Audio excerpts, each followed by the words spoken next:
প্রিয় দর্শক, আসসালামু আলাইকুম। আশা রাখি আপনারা ভালো আছেন। আজকে আমি নিয়ে এসেছি নেপ্রিসো ট্যাবলেট। তো এর মূল উপাদান হচ্ছে ন্যাপ্রোক্সেন। তো এর সাথে আরও যুক্ত করা আছে ইসোমিপ্রাজল। তো প্রতি ট্যাবলেটে আছে delayed release naproxen BP 500 milligram এবং immediate release esomeprazole magnesium trihydrate BP 20 milligram ইসোমিপ্রাজলের সমতুল্য। নেপ্রিসো ট্যাবলেট বাজারে নিয়ে আসছে বাংলাদেশের স্বনামধন্য কোম্পানি ইউরোফার্মা লিমিটেড। কোন কোন ক্ষেত্রে এই নেপ্রিসো ট্যাবলেট ব্যবহার করা যায় তার নির্দেশনাগুলো আলোচনা করা হলো। তো অস্টিও আর্থাইটিস, রিউমাটয়েড আর্থাইটিস এবং অ্যানকাইলোজিং স্পন্ডাইলাইটিস এর লক্ষণ ও উপসর্গ নিরসনে, ডিসমেনোরিয়া এবং যে সকল রোগীর এনএসএআইডি সেবন সংশ্লিষ্ট গ্যাস্ট্রিক আলসার হওয়ার সম্ভাবনা রয়েছে তাদের গ্যাস্ট্রিক আলসার কমানোর ক্ষেত্রে এটি নির্দেশিত। মাত্রা এবং সেবনবিধি: আর্থাইটিস, অস্টিওআর্থাইটিস, অ্যানকাইলোজিং স্পন্ডিলাইটিস এবং ডিসমেনোরিয়ার ক্ষেত্রে ন্যাপ্রোক্সেন বিপি 500 একটি করে দিনে 2 বার খেতে হবে। এই ট্যাবলেট পানি দিয়ে পুরোটা একবার গিলে ফেলতে হবে। এই ট্যাবলেট খাবার অন্তত 30 মিনিট পূর্বে সেবন করতে হবে। বয়স্ক রোগীর জন্য পরীক্ষার মাধ্যমে জানা যায় যে যদিও সম্পূর্ণ প্লাজা মাত্রা অপরিবর্তিত থাকে কিন্তু মুক্ত অংশের ন্যাপ্রোক্সেন বয়স্ক রোগীদের ক্ষেত্রে বৃদ্ধি পায়। যখন উচ্চমাত্রার সেবন প্রয়োজন তখন সাবধানতার সাথে ব্যবহার করা উচিত এবং বয়স্ক রোগীর ক্ষেত্রে সেবন মাত্রা পরিবর্তনের প্রয়োজন হতে পারে।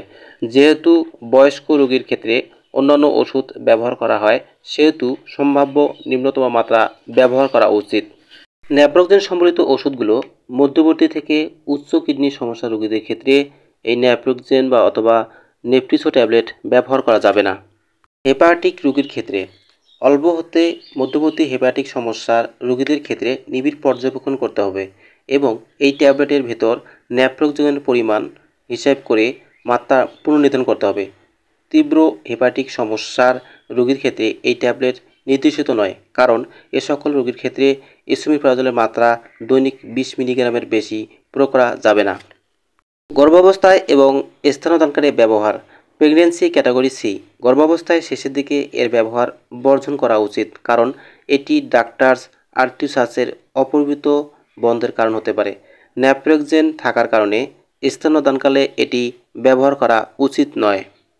এই ট্যাবলেট সেবন করলে যে সকল পার্শ্ব প্রতিক্রিয়া পরিলক্ষিত হয় সাধারণত এই ট্যাবলেট সুসহনীয়। ক্লিনিক্যাল ট্রায়ালে যে সকল পার্শ্ব প্রতিক্রিয়া দেখা যায় তা হলো ইরোসিভ গ্যাস্ট্রাইটিস, ডিসপেপসিয়া, গ্যাস্ট্রাইটিস, পাতলা পায়খানা, গ্যাস্ট্রিক আলসার, পেটের ওপরের অংশের ব্যথা, বমি বমি ভাব ইত্যাদি হতে পারে। বন্ধুগণ, আপনার নিকটস্থ যে কোনো ফার্মেসিতে এই ট্যাবলেট পেয়ে যাবেন। একটি ট্যাবলেটের মূল্য মাত্র 14 টাকা। তো ভালো থাকবেন, সুস্থ থাকবেন। আজকের মতো এখানে শেষ করতেছি। আল্লাহ হাফেজ।